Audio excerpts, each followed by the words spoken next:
የቀነኒን መኖሪያ ቤት ሲፈትሽ ተደራራቢ ምንጣፍ መኖሩንና ምንጣፉ ሲገለጥ የተገኘው አሰቃቂ ነገር ቀነኒ ከፎቅ ተወርውራ አሊያም ራሷን አጥፍታ እንዳልሆነ በግልጽ የሚያሳይ መረጃ ሆኖ ተገኝቷል። ምንም እንኳን ጉዳዩ በሕግ ጥላ ስር ያለ ቢሆንም የአስከሬን ምርመራ ውጤት እስካሁን የውሃ ሽታ ቢሆንም ግን ሞዴል ቀነኒ ራሷን እንዳላጠፋች መረጃዎች ሁሉ ቀነኒ እንደተገደለች እንጂ እንደተባለው መኖር ደክሟት አሊያም በሕይወት ተስፋ ቆርጣ ራሷን ከፎቅ አልወረወረችም። አባቷ ልጄን አውቃታለሁ ራሷን አታጠፋም ሲሉ የልጄ ደም እንደ ሀጫሉ ሆኖ እንዳይቀር ማለታቸውን አምላክ የሰማቸው ይመስላል። ከሰዓታት በፊት ይሄ የቀነኒ ፎቶ በማህበራዊ ሚዲያ ሲንሸራሸር ቀነኒ አካላዊ ጥቃት ይደርስባት እንደነበር ፍንትው አድርጎ ያሳየ መረጃ ሆኖ ተገኝቷል። አሁን ደግሞ ሌላ ጊዜ በየጊዜው ይቀጠቅጣት እንደነበረ መቼ የምታውቁ ናችሁ።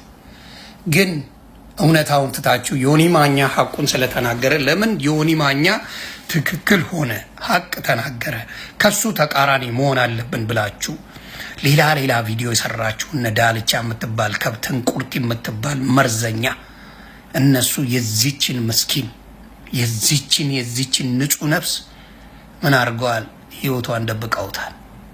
እኔ እኮ በስተት እኔን ርቀቱኝ፣ እኔን ስደቡኝ፣ እኔ ምንም የምጎዳው ነገር የለም። ስድብ የለመድኩት ነው። 15 ዓመት ተሰድቤ ያለው ማንም ምንም እኔ ላይ ያመጣው ነገር የለም። በሚያሳዝን ነገር ግን ቺን የመሰለች ኦሮሞ ያውም የገዛ ደማችሁ ሆነ እንደዚህ ያረገ ነበር የሚቀጠቅጣት። እጇን ሰብሯታል። እጇን እንዲያለችው ፋሻውላለሁ የተጠቀለለ ይቀጠቅጣት ነበር። አንዱ ዓለም ይመታት ነበር።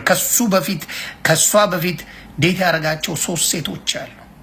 የመንግስት ከለላ ከተደረገላቸው መተው ሊመሰክሩ የሚመጡ 3 ሴቶች አሉ። የዛ ቀን ጸጉር ቤት ሆና እየተሰራች ቀነኒ 50,000 ብር አስገቢ የሆነ አካውንት ውስጥ ይላታል። በፊት እንደለመደችው ተደውሎ በስልክ ከባንክ 50,000 ብር ማስተላለፍ ይቻል ነበረ፣ እሷው ስለሌለ ማለት ነው። ስለዚህ ስትል አይ እንደሱ አሰራር ቀርቷል፣ እሱ አሰራር ስለቀረ መተሽ ካልሆነ አይቻልም ተባለች። ይሄንን ነገር ልታደርግ ስትል ጓደኛዋን ተደውልና ስትል አይ ከዚች ጓደኛዬ አስገባለሁ ምኑን የልደቷ ቀን ማለት ነው። ለልደቷ ፎቶ ምናምን ጸጉሯን በምትሰራበት ሰዓት እሱ ነው ጸቡ። እንግዲህ ተናዶባታል።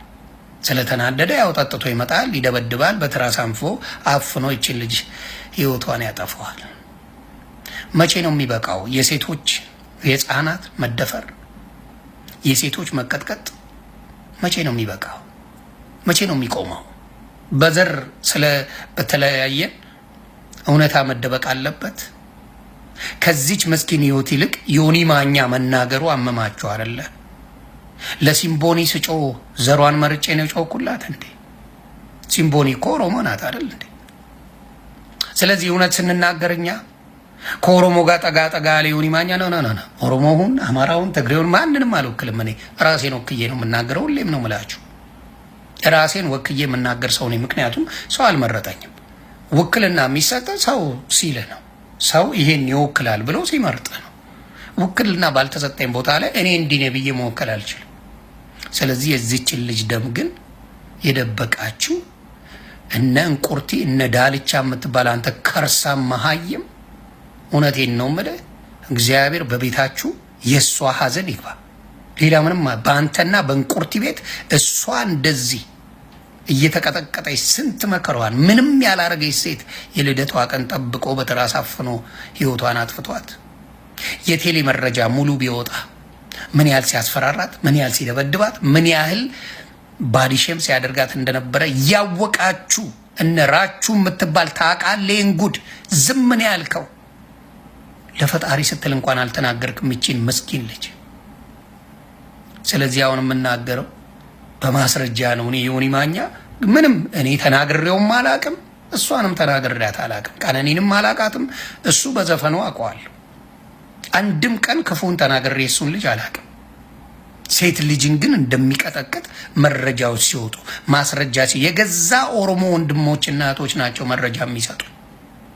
የገዛ የኦሮሞ ወንድምና እህቶች ናቸው መረጃ የሚሰጡ። ማንንም ዘር አልወክልም። እኔ ዮኒ ማኛና ማኛም ብቻ ነው የምወክለው። ስለዚህ በእኔ የተነሳ አማራው፣ ኦሮሞ፣ ትግራዩ መሰደብ የለብኝ። እኔን ስደበኝ፣ ምንም ችግር የለብኝም። እኔን እንደፈለጋችሁ። ግን የዚችን ሀቅ ሳላወጣ በተአምር አልተኛም። እየነገርኩ ነው። ሀቋን አወጣላታለሁ። ሰላማችሁ ይብዛ። እያንዳንዳችሁ አንዱዓለምን መረጃ ያላችሁ የመንግስት ከለላ ከተደረገ 3 ሴቶች ከዚህ በፊት አብረው የነበሩት በውጭ ወጥተው እውነታውን ይናገራሉ።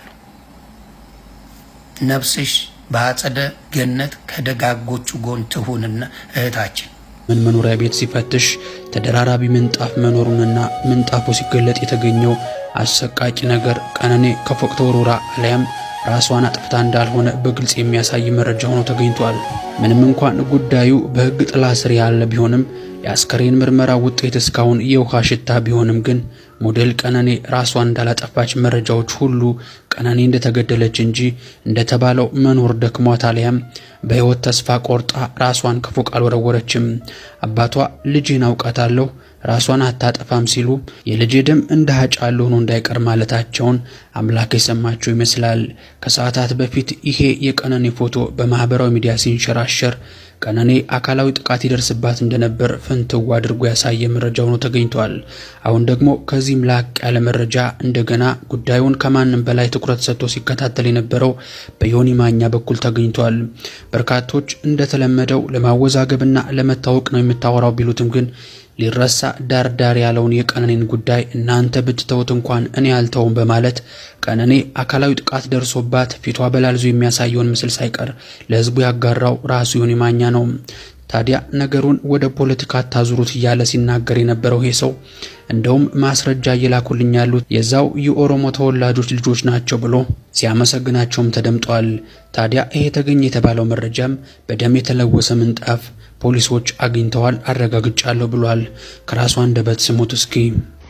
የታችን ደም እየተጣራ ምላሽ እየተገኘላት ነው።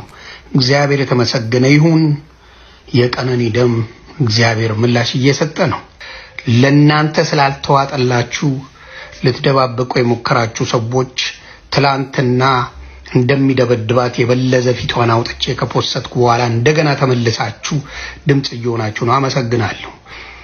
ትላንትና ፖሊስ ሰፈሩን ባሰሰበት ጊዜ ለመጀመሪያ ጊዜ ሰፈሩን አስሶ በነበረበት ጊዜ እቤት ውስጥ የነቀነኒ ትኖርበት የነበረ ቤት ውስጥ ምን ተገኝቷል? ፖሊስ የአንዱዓለምን መኖሪያ